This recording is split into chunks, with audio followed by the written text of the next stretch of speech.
Hi welcome back to Pavan Rao's class. ಈ ಒಂದು ಕ್ಲಾಸಲ್ಲಿ ಆನ್ ಚಿಲ್ಡ್ರನ್ ಅನ್ನೋಂಥ ಪೊಯಮ್ ಬಗ್ಗೆ ನಾವು ಡಿಸ್ಕಸ್ ಮಾಡ್ತಾ ಇದ್ದೀವಿ. ಈ ಒಂದು ಪೊಯಮ್ನ ಬರೆದಿರೋದು ಯಾರು ಅಂತ ಅಂದ್ರೆ ಖಾಲಿಲ್ ಗಿಬ್ರನ್ ಅವರು. ಸೊ ಖಾಲಿಲ್ ಗಿಬ್ರನ್ ಅವರು ಫೇಮಸ್ ಪೊಯೆಟ್, ಆಥರ್ ಅಂತ ಕೂಡ ಕರಿಬಹುದು.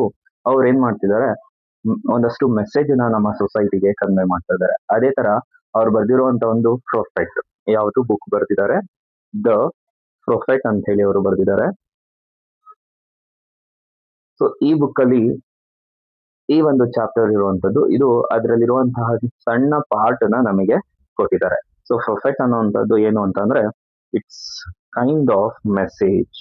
Okay, so kind of message ಅಂತ ಹೇಳಿ ಹೇಳ್ಬೋದು. ಯಾವ ತರ ಮೆಸೇಜ್ ಇದೆ? ಸೊ ಇಲ್ಲಿ ಸೊಸೈಟಿ ಬಗ್ಗೆ ಇರುವಂತಹ ಮೆಸೇಜ್ ಇದೆ. ಮ್ಯಾರೇಜ್ ಆಗಿರಬಹುದು, ಅಥವಾ ಚಿಲ್ಡ್ರನ್ ಆಗಿರಬಹುದು, ಅಥವಾ ಲಾ ಅಂಡ್ ಆರ್ಡರ್ ಆಗಿರ್ಬೋದು, ಮೆಡಿಕಲ್ ಆಗಿರ್ಬೋದು. ಈ ತರ ತುಂಬಾ ವಿಷಯದ ಬಗ್ಗೆ ಈ ಒಂದು ಬುಕ್ ನಮಗೆ ಫಿಲಾಸಫಿಕಲ್ ಥಾಟ್ ಗಳನ್ನ ಕೊಡ್ತಾ ಇರುತ್ತೆ. ಅದೇ ಫಿಲಾಸಫಿಕಲ್ ಥಾಟ್ ಇವತ್ತು ನಮಗೆ ಆನ್ ಚಿಲ್ಡ್ರನ್ ಬಗ್ಗೆ ಕೊಟ್ಟಿರುವಂತದ್ದು. ಸೊ ನಮ್ಮ ಖಾಲಿಲ್ ಗಿಬ್ರನ್ ಅವರು ಅವರ ಒಂದು ಥಾಟ್ ನ ಥ್ರೂ ದಿಸ್ ಪೊಯಮ್ ನಮಗೆ ಹೇಳ್ತಾ ಇದ್ದಾರೆ. ಸೊ ಈ ಒಂದು ಪೊಯಮ್ ಏನ್ ಹೇಳ್ತಾ ಇದೆ ಅಂತಂದ್ರೆ ಪೇರೆಂಟ್ ಹುಡ್ ನ ಹೇಳ್ತಾ ಇದೆ. ಸೊ ಪೇರೆಂಟ್ ಹುಡ್ ಬಗ್ಗೆ ಈ ಒಂದು ಪೊಯಮ್ ಹೇಳ್ತಾ ಇದೆ, ಗೈಡ್ ಮಾಡ್ತಾ ಇದೆ. ನೋಡ್ಕೊಳ್ಳಿ, ಅವಾಗ್ಲೇ ಹೇಳಿದೆ ಈ ಒಂದು ಪೊಯಮ್ ಬೇರೆ ಬೇರೆ ವಿಷಯದ ಬಗ್ಗೆ ಎಲ್ಲ ಹೇಳ್ತಾ ಇದೆ ಅಂತ. ಸೊ ಅದರಲ್ಲಿ ಆನ್ ಚಿಲ್ಡ್ರನ್ ಅನ್ನೋದು it's a middle of part. So ಇಲ್ಲಿ ಆಂಡ್ ಇಂದ ನಮಗೆ ಪೊಯಮ್ ಸ್ಟಾರ್ಟ್ ಆಗ್ತಾ ಇದೆ. ಸೊ ನೋಡಿ ಯಾವ ತರ ಇದೆ ಅಂತ ಹೇಳಿ. ಸಿ, ಅಲ್ಲಿ ಒಬ್ಳು ಮಹಿಳೆ ಇದ್ದಾಳೆ, ಆ ವುಮನ್ ಇದ್ದಾಳೆ. ಅವಳು ಯಾರು? ಪೇರೆಂಟ್. ಅವಳು ಅವಳ ಮಗು ಬಗ್ಗೆ ಕೇಳಬೇಕಾಗಿರುವಂತ ಕ್ವಶನ್ ಅವಳು ಕೇಳ್ತಾ ಇದ್ದಾಳೆ. ಓಕೆ, ಸಿ, ಯಾರ ಹತ್ರ ಕೇಳ್ತಾ ಇದ್ದಾಳೆ? ಸೊ ಇಲ್ಲಿ ಹಿ ಅಂತ ಅಂದ್ರೆ ಪ್ರೊಫೆಟ್ ಅಂತ ಹೇಳಿ ಅರ್ಥ. ಓಕೆ, ಸೊ ಈ ಪ್ರೊಫೆಟ್ ಎಲ್ಲದಕ್ಕೂ ಕೂಡ ಆನ್ಸರ್ ನ ಹೇಳ್ತಾನೆ, ಎಲ್ಲ ಪ್ರಾಬ್ಲಮ್ ಕೂಡ ಸೊಲ್ಯೂಷನ್ ನ ಹೇಳ್ತಾನೆ. ಸೊ ಇಲ್ಲಿ ಕ್ಯಾರೆಕ್ಟರ್ ಗೊತ್ತಾಯ್ತು. ವುಮನ್ ಅಂತ ಅಂದ್ರೆ ಪೇರೆಂಟ್, ಅದಾದ್ಮೇಲೆ ಹಿ ಅಂತ ಇಲ್ಲಿ ಯಾರಿದ್ದಾರೆ, ಹಿ ಅಂತ ಅಂದ್ರೆ ಇಲ್ಲಿ ಪ್ರೊಫೆಟ್. ಪ್ರೊಫೆಟ್ ಅವ್ರು ಏನ್ ಹೇಳ್ತಿದ್ದಾರೆ, ಅವ್ರದೇ ಆದಂತ ಒಂದು ಸ್ಪೀಚ್ ನ ಹೇಳ್ತಾ ಇದ್ದಾರೆ. Okay, look at now. And a woman who held a babe against her bosom said. ಅವಳೇನ್ ಮಾಡ್ತಿದ್ದಾಳೆ, ಒಂದು ಮಗು, ಅವಳದೇ ಆದಂತ ಮಗುನ ಅವಳು ಎದೆಗೆ ತಬ್ಬಿ ಹಿಡಿದು ಬಾಚಿ ಆ ಮಗುನ ತುಂಬಾ ಟೈಟ್ಲಿ ಹಗ್ ಮಾಡಿ ಇನ್ ದ ಲವ್ ಅವಳು ಈ ಒಂದು ಕ್ವಶನ್ ನ ಕೇಳ್ತಾ ಇದ್ದಾಳೆ. ಸೆಡ್. ಸೊ ಯಾವ್ದ್ರ ಬಗ್ಗೆ ಹೇಳ್ತಾ ಇದ್ದಾಳೆ ಅಂತಂದ್ರೆ speak to us of children. ಯಾರ ಬಗ್ಗೆ ಕೇಳ್ತಿದ್ದಾಳೆ? ಈ ಒಂದು ಮಗು ಬಗ್ಗೆ, ಮಗುವಿನ ಫ್ಯೂಚರ್ ಹೇಗಿರುತ್ತೆ ಅನ್ನೋದ್ರ ಬಗ್ಗೆ ನನಗೆ ಸ್ವಲ್ಪ ಹೇಳಿ ಅಂತ ಹೇಳಿ ಇಲ್ಲಿ ಇರುವಂತಹ ವುಮನ್ ಏನ್ ಮಾಡ್ತಿದ್ದಾಳೆ, ಕೇಳ್ಕೊತಾ ಇದ್ದಾಳೆ. ಯಾರ ಹತ್ರ? ಪ್ರೊಫೆಟ್. ಅಂಡ್ ಹಿ ಅಂತಂದ್ರೆ ಯಾರಿಲ್ಲಿ? ಪ್ರೊಫೆಟ್ ಅಂತ ಅರ್ಥ. ನೆಕ್ಸ್ಟ್ ನೋಡ್ಕೊಳ್ಳಿ, your children are not your children. So ನಿಮಗೆ ಈ ಒಂದು ವರ್ಡಿಂಗ್ಸ್ ಅಥವಾ ಈ ಒಂದು ಸೆಂಟೆನ್ಸ್ ನಿಮಗೆ ಶಾಕಿಂಗ್ ಆಗಿರ್ಬೋದು. ನಿಮ್ಮ ಮಕ್ಕಳು ನಿಮ್ಮ ಮಕ್ಕಳಲ್ಲ ಅಂತ ಹೇಳಿ ಹೇಳ್ತಾ ಇದ್ದಾರೆ. ಸೊ ಇದು ಫಿಲಾಸಫಿಕಲ್ ಥಾಟ್ ಆಗಿರೋದ್ರಿಂದ ಜನ ಏನ್ ಮಾಡ್ತಾರೆ, ಮೋಸ್ಟ್ ಆಫ್ ದ ಪೀಪಲ್ ಏನ್ ಮಾಡ್ತಾರೆ, ಇದನ್ನ ಇಗ್ನೋರ್ ಮಾಡ್ತಾರೆ. ಸೊ ಹೀಗೆ ಹೇಳ್ಬಿಟ್ನಲ್ಲ ಅಂತ ಹೇಳಿ ಅನ್ಸುತ್ತೆ. ಆದ್ರೆ ಅದನ್ನ ಕರೆಕ್ಟ್ ಆಗಿ ಪ್ರಾಪರ್ ವೇನಲ್ಲಿ ಅದನ್ನ ಎಕ್ಸ್ಪ್ಲೈನ್ ಮಾಡ್ತಾ ಇದ್ದಾರೆ. ಅರ್ಥ ಆಗ್ತಿದೆಯಲ್ವಾ? ಸೊ ನಾಳೆ ದಿವಸ ಈ ಒಂದು ಪೊಯಮ್ ನ ಆಸ್ ಅ ಪೇರೆಂಟ್ ನೀವು ಕೇಳ್ತಾ ಇದ್ದೀರಾ ಅಂತಂದ್ರೆ ಹೌದು ಕರೆಕ್ಟ್ ಅಂತ ಹೇಳಿ ನಿಮಗೆ ಅನ್ಸೋದಕ್ಕೆ ಶುರು ಆಗುತ್ತೆ. ನೋಡಿ, your children are not your children. ನಿಮ್ಮ ಮಕ್ಕಳು ಏನಿದ್ದಾರೆ ಅವರು ನಿಮ್ಮ ಮಕ್ಕಳಲ್ಲ ಅಂತ ಹೇಳಿ ಹೇಳ್ತಾ ಇದ್ದಾರೆ. ರೀಸನ್ ಯಾಕೆ ಅಂತಂದ್ರೆ they are sons and daughters. They are sons and daughters of life longing for it self. ಅವ್ರು ಯಾರು ಅಂತಂದ್ರೆ ಈ ಜೀವನಕ್ಕೆ ಬಂದಿರುವಂತಹ ನಾಳಿನ ಮಕ್ಕಳು ಅಂತ ಹೇಳಿ ಹೇಳ್ತಾ ಇದ್ದಾರೆ. ಸೊ ನಮ್ದೊಂದು ಲೈಫ್ ಇದೆ. ಸೊ ಈ ಒಂದು ಭೂಮಿ ಮೇಲೆ ಪ್ರತಿಯೊಬ್ಬರದ್ದು ಕೂಡ ಒಂದು ಲೈಫ್ ಇದೆ. ಆ ಲೈಫ್ ನ ಬದುಕಕ್ಕೆ ನಾವು ಈ ಒಂದು ಭೂಮಿಗೆ ನಾವು ಕಾಲಿಟ್ಟಿದ್ದೀವಿ. ಓಕೆ, ಸೊ ಆ ಲೈಫ್ ನ ನಾವು ಇವತ್ತು ಬದುಕಬೇಕು, ಅದಕ್ಕೋಸ್ಕರ ನಾವು ಈ ಒಂದು ಭೂಮಿಗೆ ಬಂದಿದೀವಿ ಅಂತ ಹೇಳಿ ಹೇಳ್ತಾ ಇದ್ದಾರೆ. ಹಾಗೆ ನಿಮ್ಮ ಮಕ್ಕಳು ಈ ಭೂಮಿ ಮೇಲೆ ಅವರ ಜೀವನವನ್ನ ನಡೆಸೋದಿಕ್ಕೆ ಅಥವಾ ಅವರ ಜೀವನವನ್ನ ಅವರು ಕಂಡುಕೊಳ್ಳೋದಿಕ್ಕೆ ಈ ಒಂದು ಭೂಮಿ ಮೇಲೆ ಅವರು ಬಂದಿದ್ದಾರೆ ಅಂತ ಹೇಳಿ ನಮ್ಮ ಪ್ರೊಫೆಟ್ ಹೇಳ್ತಾ ಇದ್ದಾರೆ. ಸೊ ಇಲ್ಲಿ ನೋಡ್ಕೊಳ್ಳಿ, ದೇ ಅಂತ ಅಂದ್ರೆ ಇಲ್ಲಿ ಯಾರು? ಚಿಲ್ಡ್ರನ್ ಅಂತ ಅರ್ಥ. ಓಕೆ, ಸೊ ದೇ ಅಂತಂದ್ರೆ ಚಿಲ್ಡ್ರನ್ ಅಂತ ಅರ್ಥ. They come. ಸೊ ಮತ್ತೆ ಅದನ್ನೇ ಹೇಳ್ತಾ ಇದ್ದಾರೆ. ಏನ್ ಹೇಳ್ತಿದ್ದಾರೆ ನೋಡ್ಕೊಳ್ಳಿ, they come through you but not from you. ಅವರು ನಿಮ್ಮಿಂದಾನೇ ಬಂದಿರಬಹುದು. ಅರ್ಥ ಆಗ್ತಿದೆ ಅಲ್ವಾ? ಅವರು ನಿಮ್ಮಿಂದ ಬಂದಿರಬಹುದು. ನಿಮ್ಮ ಒಂದು ಬಯಾಲಜಿಕಲ್ ಒಂದು ಆಸ್ಪೆಕ್ಟ್ ಇಂದ ನೋಡೋದಾದ್ರೆ ನೀವೇನ್ ಮಾಡಿದೀರಾ, ಆ ಒಂದು ಮಗುಗೆ ಫ್ಲೆಶ್ ನ ಶೇರ್ ಮಾಡಿದೀರಾ, ಅದಾದ್ಮೇಲೆ ಬ್ಲಡ್ ನ ಶೇರ್ ಮಾಡಿದೀರಾ, ಅರ್ಥ ಆಗ್ತಿದೆ ಅಲ್ವಾ. ಆದ್ರೆ ಅವರು ನಿಮ್ಮಿಂದ ಬಂದಿರೋರಲ್ಲ ಅಂತ ಹೇಳಿ ಹೇಳ್ತಾ ಇದ್ದಾರೆ. ಸೊ ಅವ್ರನ್ನ ನೀವು ಹುಟ್ಟಿಸಿರಬಹುದು, ಆದ್ರೆ ಏನು ನಿಮ್ಮ ಟೋಟಲ್ ಯಾರ ಇಂಟರ್ಫಿಯರ್ ಇಲ್ದೇನೆ ಅವರು ಬಂದಿಲ್ಲ ಅಂತ ಹೇಳಿ ಹೇಳ್ತಾ ಇದ್ದಾರೆ. ಯಾಕೆ ಈ ತರ ಹೇಳ್ತಾ ಇದ್ದಾರೆ ಅಂತಂದ್ರೆ ಅದೊಂದು ರೀಸನ್ ಇದೆ. ಓಕೆ, ಸೊ ನೋಡ್ಕೊಳ್ಳಿ. And they are with you yet they belong not to you. ಇನ್ನೊಂದು ಹೇಳ್ತಾ ಇದ್ದಾರೆ, ಅವರು ನಿಮ್ಮ ಜೊತೆ ಇರಬಹುದು ಅಥವಾ ನಿಮ್ಮ ಜೊತೆಗೆ ಅವರು ಪ್ರೀತಿ ವಾತ್ಸಲ್ಯದಿಂದ ಇರಬಹುದು, ಆದ್ರೆ ಅವರು ನಿಮಗೆ ಸಂಬಂಧಪಟ್ಟಿರೋರು ಅಲ್ಲ ಅಂತ ಹೇಳಿ ಹೇಳ್ತಾ ಇದ್ದಾರೆ. ದೇ ಆರ್ ವಿತ್ ಯು, ನಿಮ್ಮ ಜೊತೆಲಿ ಇರಬಹುದು, ಆದ್ರೆ ಅವರು ನಿಮಗೆ ಸಂಬಂಧಪಟ್ಟಿರೋರು ಅಲ್ಲ ಅಂತ ಹೇಳಿ ಹೇಳ್ತಾ ಇದ್ದಾರೆ. You may give them your love but not your thoughts. So ನೀವೇನ್ ಮಾಡ್ಬೋದು, you give them your love not your thoughts. So ನೀವು ನಿಮ್ಮ ಪ್ರೀತಿಯನ್ನ ಅವರಿಗೆ ಧಾರೆ ಉಯ್ಬೋದು, ನಿಮ್ಮ ಪ್ರೀತಿಯನ್ನ ಅವರಿಗೆ ತೋರಿಸ್ಬೋದು, ಆದ್ರೆ ನಿಮ್ಮ ಥಾಟ್ಸ್ ಗಳನ್ನ ನೀವು ಅವರಿಗೆ ಕೊಡೋ ಹಾಗಿಲ್ಲ ಅಂತ ಹೇಳಿ ಹೇಳ್ತಾ ಇದ್ದಾರೆ. So this is the original meaning. So first paragraph ನೀಟಾಗಿ ಅರ್ಥ ಮಾಡ್ಕೊಳ್ಳಿ. ಅವರು ಈ ಒಂದು ಭೂಮಿಗೆ ಬಂದಿರುವಂತ ಉದ್ದೇಶ ಬೇರೆ ರೀತಿ ಇದೆ, ಬೇರೆ ತರದ ರೀತಿ ಇದೆ. ಆದ್ರೆ ಅವ್ರು ಬಂದಿರೋದು ಒಂದು ಅವ್ರದೇ ಆದಂತ ಒಂದು ಜೀವನವನ್ನ ನಡೆಸೋದಕ್ಕೆ ಅವರು ಬಂದಿದ್ದಾರೆ. ಆಸ್ ಅ ಪೇರೆಂಟ್ ಆಗಿ ನೀವೇನ್ ಮಾಡಿದೀರಾ, ನಿಮ್ಮ ರೆಸ್ಪಾನ್ಸಿಬಿಲಿಟಿಗಳನ್ನ ನೀವು ಮಾಡಿದೀರಾ. ಅರ್ಥ ಆಗ್ತಿದೆ ಅಲ್ವಾ. ಅವರು ನಿಮ್ಮ ಜೊತೆಲಿ ಇದ್ದಾರೆ, ಆದ್ರೆ ಅವರು ಅಂದ್ರೆ ಮಕ್ಕಳು ನಿಮ್ಮವರಲ್ಲ ಅಂತ ಹೇಳಿ ಹೇಳ್ತಾ ಇದ್ದಾರೆ. You may give them your love and not your thoughts. So ನೀವು ನಿಮ್ಮ ಪ್ರೀತಿಯನ್ನ ಕೊಡ್ಬೋದು, ಆದ್ರೆ ನಿಮ್ಮ ಆಲೋಚನೆಗಳನ್ನ, ಥಾಟ್ಸ್ ಗಳನ್ನ, ಯೋಚನೆಗಳನ್ನ ಕೊಡೋ ಹಾಗಿಲ್ಲ ಅಂತ ಹೇಳಿ ನಮ್ಮ ಪ್ರೊಫೆಟ್ ಅವರು ಹೇಳ್ತಾ ಇದ್ದಾರೆ. ಸೊ ಇದು ಒಂದು ಫಿಲಾಸಫಿಕಲ್ ಥಾಟ್ಸ್ ಇರೋದ್ರಿಂದ ನಿಮ್ಗೆ ಅರ್ಧಂಬರ್ಧ ಕೇಳಿದ್ರೆ ಅರ್ಥ ಆಗೋದಿಲ್ಲ. ಸೊ ಕಂಟಿನ್ಯೂ ಮಾಡ್ತೀನಿ, ಅರ್ಥ ಆಗುತ್ತೆ ಹೇಳ್ಕೊಳ್ಳಿ. For they have their own thoughts. ಮಕ್ಕಳು ಅವರಲ್ಲಿ ಏನಾಗಿದೆ ಅಂತಂದ್ರೆ ಅವರದೇ ಆದಂತಹ ಥಾಟ್ಸ್ಗಳು ಅವರಲ್ಲಿ ಇದೆ ಅಂತ ಹೇಳಿ ಹೇಳ್ತಾ ಇದ್ದಾರೆ. ಆಸ್ ಅ ಪೇರೆಂಟ್ ಆಗಿ ಒಂದು ಎಕ್ಸಾಂಪಲ್ ಕೊಡ್ತೀನಿ, ನಿಮ್ಗೆ ಈಸಿಯಾಗಿ ಅರ್ಥ ಆಗ್ಬೋದು. ಆಸ್ ಅ ಪೇರೆಂಟ್ ಆಗಿ ನಾವೇನಾದ್ರು ಮಾತಾಡೋದಾದ್ರೆ, ನನ್ನ ಮಗ ನಾನೇನ್ ಅನ್ಕೋತೀನೋ ಅದನ್ನ ಮಾಡ್ಬೇಕು, ನನ್ನ ಮಗಳು ನಾನೇನ್ ಅನ್ಕೋತೀನೋ ಮಾಡ್ಬೇಕು. ಫಾರ್ ಎಕ್ಸಾಂಪಲ್, ನಮಗೆ ಆಸೆ ಇರುತ್ತೆ, ನಾನು ಆಸ್ ಅ ಪೇರೆಂಟ್ ಆಗಿ ನಾನು ಡಾಕ್ಟರ್ ಓದ್ಬೋದಾಗಿತ್ತು ಅಥವಾ ಇಂಜಿನಿಯರ್ ಆಗ್ಬೋದಾಗಿತ್ತು, ಆಗಿಲ್ಲ.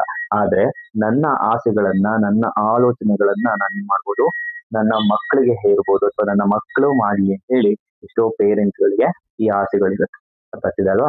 ಅದಕ್ಕೆ ನಾವೇನ್ ಮಾಡ್ತೀವಿ, ನಮ್ಮ ಮಕ್ಕಳನ್ನ ಈಸಿಯಾಗಿ ಸೈನ್ಸ್ಗೆ ಹಾಕ್ಬಿಡ್ತೀವಿ ಅಥವಾ ನಮಗೆ ಬೇಕಾಗಿರೋ ಸಬ್ಜೆಕ್ಟ್ ಮೇಲೆ ಅವರಿಗೆ ಓದೋದಕ್ಕೆ ಹೇಳ್ತೀವಿ.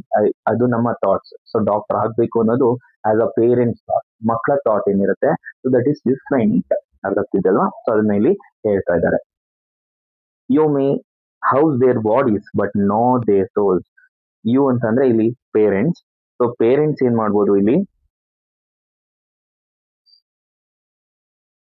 ಮಾಡ್ಬೋದು ಇಲ್ಲಿ ಅವರ ದೇಹಕ್ಕೆ ಅವ್ರು ಏನ್ ಮಾಡ್ಬೋದು, ಶೆಲ್ಟರ್ ನ ಕೊಡ್ಬೋದು, ಹೌಸ್ ನ ಕೊಡ್ಬೋದು, ಬಟ್ ನಾಟ್ ದೇರ್ ಸೋಲ್. ಅಂದ್ರೆ ಪ್ರತಿಯೊಬ್ಬ ಜೀವಿನೂ ಕೂಡ ಈ ಒಂದು ಭೂಮಿ ಬರ್ತಾ ಇದ್ದಾನೆ ಅಂತ ಅಂದ್ರೆ ಅವನಲ್ಲಿ ಏನಿರುತ್ತೆ, ಒಂದು ಆತ್ಮ ಅನ್ನೋದು ಇರುತ್ತೆ, ಸೋಲ್ ಅನ್ನೋದು ಇರುತ್ತೆ. ಆ ಸೋಲ್ಗೆ ನಾವ್ ಏನ್ ಮಾಡೋದಕ್ಕಾಗಲ್ಲ.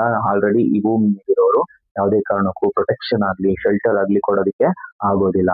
ಅದೊಂದು ಇಂಡಿವಿಜುವಲ್ ಪಾರ್ಟ್. ಸೊ ಹೀಗೆ ಅವರ ಮಕ್ಕಳಿಗೆ ಏನ್ ಮಾಡ್ಬೋದು, ಅವರು ಮನೇನ ಕೊಡ್ಬೋದು, ಆಸರೆಯನ್ನ ಕೊಡ್ಬೋದು, ಆದ್ರೆ ಮಕ್ಕಳ ಆತ್ಮಕ್ಕೆ ಅವ್ರು ಯಾವುದೇ ಕಾರಣಕ್ಕೂ ಯಾವುದೇ ತರ ಪ್ರೊಟೆಕ್ಷನ್ ಕೊಡೋದಕ್ಕೆ ಸಾಧ್ಯ ಇಲ್ಲ, ಸೇವ್ ಮಾಡೋದಕ್ಕೆ ಸಾಧ್ಯ ಇಲ್ಲ, ಅಥವಾ ಅದನ್ನ ಎಲ್ಲೋ ಒಂದು ಕಡೆ ಬಚ್ಚಿಡೋದಕ್ಕೆ, ಮುಚ್ಚಿಡೋದಕ್ಕೆ ಆಗೋದಿಲ್ಲ. ಸೊ ಅದನ್ನ ಇಲ್ಲಿ ಹೇಳ್ತಾ ಇದ್ದಾರೆ, you may house their bodies but not their souls. So ನೀವು ಮಕ್ಕಳಿಗೆ ಮನೆಗಳನ್ನ ಕೊಡ್ಬೋದು, ಆಶ್ರಯಗಳನ್ನ ಕೊಡ್ಬೋದು, ಆದ್ರೆ ಮಕ್ಕಳ ಸೋಲ್ಗೆ ನೀವು ಯಾವುದೇ ತರಹದ ನೀವು ಆಶ್ರಯವನ್ನ ಕೊಡೋದಕ್ಕೆ ಆಗೋದಿಲ್ಲ ಅಂತೇಳಿ ಈ ಒಂದು ಲೈನ್ ಅಲ್ಲಿ ಹೇಳ್ತಾ ಇದ್ದಾರೆ. Next, for their souls dwell in the house of tomorrow. For their souls, their ಅಂತ ಅಂದ್ರೆ ಇಲ್ಲಿ ಯಾರು, ಮಕ್ಕಳು, ಚಿಲ್ಡ್ರನ್. ಓಕೆ, ಸೊ ಚಿಲ್ಡ್ರನ್ ಅಂತ ಹೇಳಿ ಹೇಳ್ತಾ ಇದ್ದಾರೆ. ಅವರು ಹೇಗಿದೆ, ಅವರ ಸೋಲ್ ಹೇಗಿದೆ ಅಂತಂದ್ರೆ ಡ್ವೆಲ್ ಇನ್ ಟುಮಾರೋ ಅಂದ್ರೆ ಆ ಒಂದು ಸೋಲ್ ಆಲ್ರೆಡಿ ಮುಂದಿನ ಅಂದ್ರೆ ಫ್ಯೂಚರ್ ಬಗ್ಗೆ ಆಲ್ರೆಡಿ ಅದು ಮುಳುಗೋಗಿದೆ. ಫ್ಯೂಚರ್ ಅಲ್ಲಿ ಏನ್ ಮಾಡ್ಬೇಕು ಅನ್ನೋ ಥಾಟ್ಸ್ ಆಲ್ರೆಡಿ ಮಕ್ಕಳಿಗೆ ಇರುತ್ತೆ ಅಂತ ಹೇಳಿ ಹೇಳ್ತಾ ಇದ್ದಾರೆ. Which you cannot visit, which you cannot visit as a parent ಆಗಿ. ಇಲ್ಲಿ ಯಾರು ಯು ಅಂತಂದ್ರೆ ಪೇರೆಂಟ್ ಆಗಿ ನೀವು ಕೂಡ ಆ ನಾಳಿನ ದಿನವನ್ನ ಅಥವಾ ಭವಿಷ್ಯದ ದಿನವನ್ನ ನೀವು ಏನ್ ಮಾಡೋದಕ್ಕಾಗಲ್ಲ, ನೋಡೋದಕ್ಕೆ ಆಗೋದಿಲ್ಲ. Not in not even your dreams. So ನಿಮ್ಮ ಕನಸುಗಳಲ್ಲೂ ಕೂಡ ನಿಮ್ಮ ಮಕ್ಕಳ ಯೋಚನೆಗಳನ್ನ ಅಥವಾ ನಾಳಿನ ಭವಿಷ್ಯವನ್ನ ನೀವು ನಿಮ್ಮ ಕನಸಲ್ಲೂ ಕೂಡ ನೀವು ನೋಡೋದಿಕ್ಕೆ ಆಗೋದಿಲ್ಲ ಅಂತ ಹೇಳಿ ಪೇರೆಂಟ್ಸ್ಗೆ ನಮ್ಮ ಪ್ರೊಫೆಟ್ ಅವರು ಹೇಳ್ತಾ ಇದ್ದಾರೆ. You may strive to be like them but seek not to make them like you.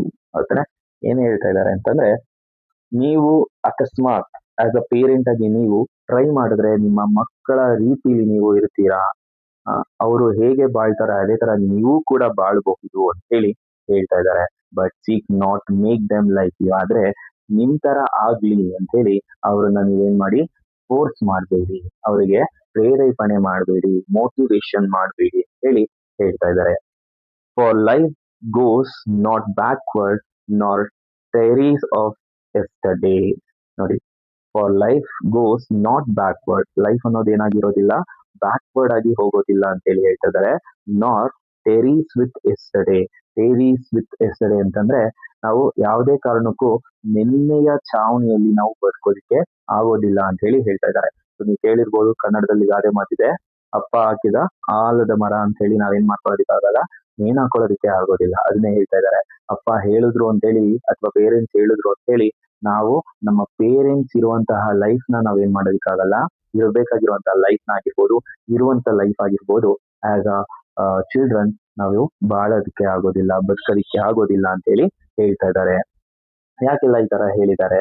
So there is reason behind that. ನೋಡ್ಕೊಳ್ಳಿ, you are bows from which your children as living arrows are sent forth. Okay, ಇಲ್ಲಿ ನೋಡ್ಕೊಳ್ಳಿ, you ಅಂತಂದ್ರೆ ಇಲ್ಲಿ parent, P ಅಂತ ಹೇಳಿ ಹೇಳಿರ್ತೀನಿ. You ಅಂತಂದ್ರೆ ಇಲ್ಲಿ ಪೇರೆಂಟ್. ಸೊ ನೀವು ಯಾವ ರೀತಿ ಇದ್ದೀರಾ? ಬೋಸ್ ಅಂತ ಅಂದ್ರೆ ನೋಡಿರಬಹುದು, ಈ ರೀತಿ ಇರುತ್ತೆ, ನೋಡ್ಕೊಳ್ಳಿ. ಈ ರೀತಿ ಇರುತ್ತೆ. ಸೊ ಇದನ್ನ ನಾವೇನಂತ ಕರಿತೀವಿ? ಬೋಸ್ ಅಂತ ಹೇಳಿ ಕರಿತೀವಿ. ಅಂದ್ರೆ ಇದು ಬಾಣ ಬಿಡುವಂತಹ ಒಂದು ಬಿಲ್ಲು ಬಾಣ ಅಂತ ಹೇಳ್ತೀವಲ್ಲ, ಹಾಗೆ ಇದು. From which you children as living arrows. ಸೊ ನಿಮ್ಮ ಮಕ್ಕಳನ್ನ ಏನಂತ ಹೇಳ್ತಾ ಇದ್ದಾರೆ ಅವರು? ಆರೋಸ್ ಅಂತ ಹೇಳಿ ಹೇಳ್ತಾ ಇದ್ದಾರೆ. ಸೊ ಇದು ಬೋಸ್, ಸೊ ಇದು ಆರೋಸ್ ಅಂತ ಹೇಳಿ ಹೇಳ್ತಾ ಇದ್ದಾರೆ. ಸೊ ನಿಮ್ಮ ಪೇರೆಂಟ್ ಏನಾಗಿರ್ತಾರೆ? ಬೋಸ್ ಆಗಿರ್ತಾರೆ. ಸೊ ಬಿಲ್ಲನ್ನ ಬಿಡುವಂತಹ, ಬಾಣವನ್ನ ಬಿಡುವಂತಹ ಬಿಲ್ ಆಗಿರ್ತಾರೆ ಅಂತ ಹೇಳಿ ಹೇಳ್ತಾ ಇರ್ತಾರೆ. ಅದೇ ತರ ಆರೋಸ್, ಮಕ್ಳು ಏನಾಗಿರ್ತೀವಿ? ಬಾಣದ ರೀತಿಲಿ ಇರ್ತೀವಿ ಅಂತ ಹೇಳಿ ಹೇಳ್ತಾ ಇದ್ದಾರೆ. ಸೊ ಬಾಣ ಏನು ಒಂದೇ ಕಡೆ ಇರೋದಲ್ಲ, ಸೊ ಅದು ಇರೋದೇನಕ್ಕೆ? ಮುಂದೆ ಹೋಗೋದಕ್ಕೆ ಇರುವಂತದ್ದು. ಆರ್ ಸೆಂಟ್ ಫೋರ್ತ್ ಅಂತಂದ್ರೆ ಮುಂದೆ ಹೋಗೋದಿಕ್ಕೇನೆ ಈ ಒಂದು ಆರೋಸ್ ಇರುವಂತದ್ದು. The archer. ಸೊ ನೋಡ್ಕೊಳ್ಳಿ, ಇದೊಂದು ಮೆಟಾಫರ್, ಇದನ್ನ ಅರ್ಥ ಮಾಡ್ಕೋಬೇಕು. The archer sees the mark upon the path of infinite. ದೇವರು, ಆರ್ಚರ್ ಅಂತಂದ್ರೆ ಇಲ್ಲಿ ಗಾಡ್ ಅಂತ ಅರ್ಥ ಮಾಡ್ಕೊಳ್ಳಿ. ಆರೋಸ್ ಅಂತಂದ್ರೆ ಚಿಲ್ಡ್ರನ್ಸ್ ಅಂತ ಹೇಳಿ ಅರ್ಥ ಮಾಡ್ಕೊಳ್ಳಿ, ಚಿಲ್ಡ್ರನ್ ಅಂತ ಹೇಳಿ ಅರ್ಥ ಮಾಡ್ಕೊಳ್ಳಿ. ಪೇರೆಂಟ್, ಚಿಲ್ಡ್ರನ್, ಗಾಡ್, 3 ಜನದ ಕನೆಕ್ಷನ್ ಬಗ್ಗೆ ಹೇಳ್ತಾ ಇದ್ದಾರೆ. ದ ಆರ್ಚರ್ ಏನು ಅಂತಂದ್ರೆ ಅವನು ಬಾಣವನ್ನ ಬಿಡೋದಿಕ್ಕೆ, ಅಂದ್ರೆ ಈ ಒಂದು ಆರೋಸ್ ನ ಬಿಡೋದಿಕ್ಕೆ ಬೋಸ್ ನ ಅವನು ಏನ್ ಮಾಡ್ತಾನೆ? ಇಟ್ಕೊಂಡಿರ್ತಾನೆ, ಸಪೋರ್ಟ್ ಮಾಡ್ತಾನೆ. ಸೊ ಇವಾಗ ಹೋಗೋದು ಯಾವ್ದು? ಮುಂದೆ ಹೋಗೋದು ಯಾವ್ದು? ಆರೋಸ್. ಸೊ ಅದು ಏನಿದೆ? Path of the infinitive. ಅಂದ್ರೆ ಈ ಆರೋಸ್ ಹೋಗುವಂತಹ ಒಂದು ಡೆಸ್ಟಿನೇಷನ್ ಏನಿದೆ ಅದು ಇನ್ಫಿನಿಟಿವ್ ಆಗಿರುತ್ತೆ. ಅಂದ್ರೆ ಅದಕ್ಕೆ ಯಾವುದೇ ತರ ನಿರ್ದಿಷ್ಟವಾಗಿರುವಂತಹ ಒಂದು ಪ್ಲೇಸ್ ಇಲ್ಲ. ಅದು ಏನಾಗ್ತಾ ಇರುತ್ತೆ? ಯಾವುದೋ ಒಂದು ಗುರಿನ ತಾನೇ ಇಟ್ಕೊಂಡು ಮುಂದೆ ಹೋಗ್ತಾ ಇರುತ್ತೆ. ಅಂಡ್ ಹಿ ಬೆಂಡ್ಸ್ ಯು ಅಂತಂದ್ರೆ ಇಲ್ಲಿ ಪೇರೆಂಟ್ಸ್ ಅಂತ ಹೇಳಿದ್ದೆ. ಹಿ ಅಂತಂದ್ರೆ ಇಲ್ಲಿ ಗಾಡ್ ಏನ್ ಮಾಡ್ತಾನೆ? ಆರೋಸ್ ಮುಂದೆ ಹೋಗೋದಕ್ಕೆ ಬೋಸ್ ನ ಅವನು ಬೆಂಡ್ ಮಾಡ್ತಾನೆ. With his might that his arrows may go shift and far. So ಹೇಗೆ ಈ ಒಂದು ಗಾಡ್ ಅವನ ಶಕ್ತಿ ಬಿಟ್ಟು ಏನ್ ಮಾಡ್ತಾನೆ? ಈ ಆರೋಸ್ ನ ಅವನು ಹಿಂದೆ ಎಳಿತಾನೆ. ಇದ್ರ ಜೊತೆಗೆ ಯಾವ್ದು ಬರುತ್ತೆ? ಬೋಸ್ ಕೂಡ ಹಿಂದೆ ಬರುತ್ತೆ. ಅರ್ಥ ಆಗ್ತಿದೆ ಅಲ್ವಾ? ಬೋ ಇವಾಗ ಬೆಂಡ್ ಆಗ್ತಾ ಇರುತ್ತೆ. ಹೀಗೆ ಅವನ್ ಏನ್ ಮಾಡ್ತಾನೆ? ಅವನ ಶಕ್ತಿ ಮೀರಿ ಈ ಆರೋಸ್ ಗಳನ್ನ ಮುಂದೆ ಹೋಗೋದಕ್ಕೆ ಬಿಡ್ತಾನೆ. ಶಿಫ್ಟ್ ಅಂತ ಅಂದ್ರೆ ಫಾಸ್ಟ್ ಆಗಿ ಹೋಗೋದು, ಫಾರ್ ಅಂತ ಅಂದ್ರೆ ದೂರಕ್ಕೆ ರೀಚ್ ಆಗುವಂತದನ್ನ ನಮ್ಮ ಗಾಡ್ ಆರ್ಚರ್ ಮಾಡ್ತಾನೆ ಅಂತ ಹೇಳಿ ಹೇಳ್ತಾ ಇರುವಂತದ್ದು. Let your bending in the archer hand. So ಏನಾಗುತ್ತೆ, ಸೊ ನೀವು ಕೂಡ ಆರ್ಚರ್ನ ಹ್ಯಾಂಡ್ ಅಲ್ಲಿ ಬೆಂಡ್ ಆಗಿ ಅಂತ ಹೇಳಿ ಹೇಳ್ತಾ ಇದ್ದಾರೆ. ಯಾಕೆ ಅಂತ ಅಂದ್ರೆ ಬಿ ಫಾರ್ ಗ್ಲಾಡ್ನೆಸ್ ಅಂತಂದ್ರೆ ಅದರಲ್ಲಿ ನೀವು ಸಂತೋಷ ಪಡಿ, ಖುಷಿ ಪಡಿ ಅಂತ ಹೇಳಿ ಹೇಳ್ತಾ ಇರುವಂತದ್ದು. For even as he loves the arrow that flies. God ಅಂತ ಇರೋನು ಏನ್ ಮಾಡ್ತಾನೆ ಅಂತಂದ್ರೆ ಅವನು ಇಬ್ರನ್ನು ಕೂಡ ಅವನು ಇಷ್ಟಪಡ್ತಾನೆ, ಆರೋಸ್ನು ಕೂಡ ಅವನು ಇಷ್ಟಪಡ್ತಾನೆ, ಅಂಡ್ ಹಿ ಲವ್ ಆಲ್ಸೋ ಬೋ ಬೋ ಅನ್ನು ಕೂಡ ಅವನು ಇಷ್ಟಪಡ್ತಾನೆ. ಯಾಕೆಂದ್ರೆ ಅದು ಬೋ ಅನ್ನೋದು ಸ್ಟೇಬಲ್ ಆಗಿರುತ್ತೆ. ಸೊ ನೀವು ಏನ್ ಮಾಡಬಾರ್ದು, ನಿಮ್ಮ ಮಕ್ಕಳನ್ನ ದೇವರು ಎಲ್ಲೋ ಒಂದು ಕಳಿಸ್ಬೇಕಾಗಿರುವಂತ ಜಾಗವನ್ನ ಆಲ್ರೆಡಿ ಫಿಕ್ಸ್ ಮಾಡಿದಾನೆ. ಆ ಫಿಕ್ಸ್ ಮಾಡೋದಕ್ಕೆ ಗಾಡ್ ಏನ್ ಮಾಡ್ತಾ ಇದ್ದಾನೆ, ನಿಮ್ಮನ್ನ ಯೂಟಿಲೈಸ್ ಮಾಡ್ಕೋತಾ ಇದ್ದಾನೆ. ನೀವು ನಿಮ್ಮನ್ನ ಯೂಟಿಲೈಸ್ ಮಾಡ್ಕೋತಾ ಇದ್ದಾನೆ ಅಂತ ಹೇಳಿ ನೀವೇನ್ ಮಾಡ್ಬೇಕು, ಗ್ಲಾಡ್ನೆಸ್ ಇಂದ ಇರಬೇಕು, ಖುಷಿಯಿಂದ ಇರಬೇಕು ಅಂತ ಹೇಳಿ ಹೇಳ್ತಾ ಇರುವಂತದ್ದು. ಅವನು ದೇವರು ಆರೋಸ್ನು ಕೂಡ ಇಷ್ಟಪಡ್ತಾನೆ, ಜೊತೆಗೆ ಬೋನು ಕೂಡ ಇಷ್ಟಪಡ್ತಾನೆ. ಬೋ ಏನಾಗಿರುತ್ತೆ, ಆರ್ಚರ್ನ ಕೈಯಲ್ಲಿ ಇರುತ್ತೆ, ಗಾಡ್ನ ಕೈಯಲ್ಲಿ ಇರುತ್ತೆ, ಅದು ಸ್ಟೇಬಲ್ ಆಗಿರುತ್ತೆ. ಸ್ಟೇಬಲ್ ಅಂತ ಅಂದ್ರೇನು, ಒಂದು ನಿರ್ದಿಷ್ಟವಾಗಿರುತ್ತೆ ಅಥವಾ ಅಲ್ಲೇ ಇರುತ್ತೆ ಅಂತ. ಸೊ ಇವಾಗ ಆಸ್ ಅ ಪೇರೆಂಟ್ ಏನು ಅವರ ಒಂದು ಗುರಿ ಏನು, ಉದ್ದೇಶ ಏನು, ಏನಾಗಿರ್ಬೇಕು ಅಂತಂದ್ರೆ ಅವರ ಮಕ್ಕಳನ್ನ ಸರಿಯಾದ ದಾರಿಗೆ ಹೋಗೋದು ಅಥವಾ ಆ ಮಕ್ಕಳನ್ನ ಸರಿಯಾದ ಜಾಗಕ್ಕೆ ತಲುಪಿಸೋದು ಅಷ್ಟೇ ಆಸ್ ಅ ಪೇರೆಂಟ್ ನ ಕೆಲಸ. ಅರ್ಥ ಆಗ್ತಿದೆ ಅಲ್ವಾ? ಸೊ ಇದನ್ನ, ಈ ಒಂದು ರೆಸ್ಪಾನ್ಸಿಬಿಲಿಟಿನ ನಮಗೆ ಈ ಪೊಯಮ್ ಥ್ರೂ ನಮಗೆ ಹೇಳ್ತಾ ಇರುವಂತದ್ದು. ಓಕೆ, ಸೊ ಈ ಒಂದು ಎಕ್ಸಾಮ್ಸ್ ಅಲ್ಲಿ ನಿಮಗೆ ಯೂಶಲಿ ಯಾವ್ಯಾವ್ದನ್ನ ಕೇಳ್ತಾರೆ ಅಂತಂದ್ರೆ, ಇದು ನೋಟ್ ಮಾಡ್ಕೊಳ್ಳಿ, ಅಂಡರ್ಲೈನ್ ಮಾಡ್ಕೊಳ್ಳಿ. ಸೊ ಯಾವ್ದು ಕೇಳ್ತಾರೆ ಅಂದ್ರೆ, ಬೋ ಯಾರನ್ನ ರೆಫರ್ ಮಾಡ್ತಾ ಇದ್ದಾರೆ, ಬೋ ರೆಫರ್ಸ್ ಟು ಯಾರನ್ನ, ಪೇರೆಂಟ್ ನ. ಹಾಗೆ ಆರೋಸ್ ರೆಫರ್ ಟು ಚಿಲ್ಡ್ರನ್ ನ ರೆಫರ್ ಮಾಡ್ತಾ ಇದೆ. Archer refers to God. Okay, God ನ ರೆಫರ್ ಮಾಡ್ತಾ ಇದ್ದಾರೆ. ಸೊ ಈ ಒಂದು ಪಾಯಿಂಟ್ ಅನ್ನ ನೀವು ಮನಸ್ಸಲ್ಲಿ ಇಟ್ಕೊಂಡಿರ್ಬೇಕಾಗತ್ತೆ. ಸೊ ಹೀಗೆ ನೀವು ಪೋಯಮ್ನ ಅಂಡರ್ಸ್ಟ್ಯಾಂಡ್ ಮಾಡ್ಕೊಂಡು ಬರಿಬೇಕಾಗಿರುತ್ತೆ. ಓಕೆ, ಸೊ ಇನ್ನಷ್ಟು ವಿಡಿಯೋಸ್ಗಳಿಗೆ ನಮ್ಮ ಒಂದು ಚಾನಲ್ನ ಸಬ್ಸ್ಕ್ರೈಬ್ ಮಾಡಿ, ಲೈಕ್ ಮಾಡಿ, ನಿಮ್ಮ ಫ್ರೆಂಡ್ಸ್ ಜೊತೆಗೆ ಶೇರ್ ಮಾಡಿ. ಸೊ ನೀವು ಎಷ್ಟು ಲೈಕ್ ಕೊಡ್ತೀರೋ ಅಷ್ಟು ನಮ್ಮ ಚಾನಲ್ಸ್ ಇಂದ ವಿಡಿಯೋಸ್ಗಳು ನಿರಂತರವಾಗಿ ಬರುತ್ತೆ ಅಂತ ಹೇಳ್ತಾ ಈ ಒಂದು ಪೋಯಮ್ನ ಇಲ್ಲೇ ಎಂಡ್ ಮಾಡ್ತಾ ಇದ್ದೀನಿ. Thank you so much.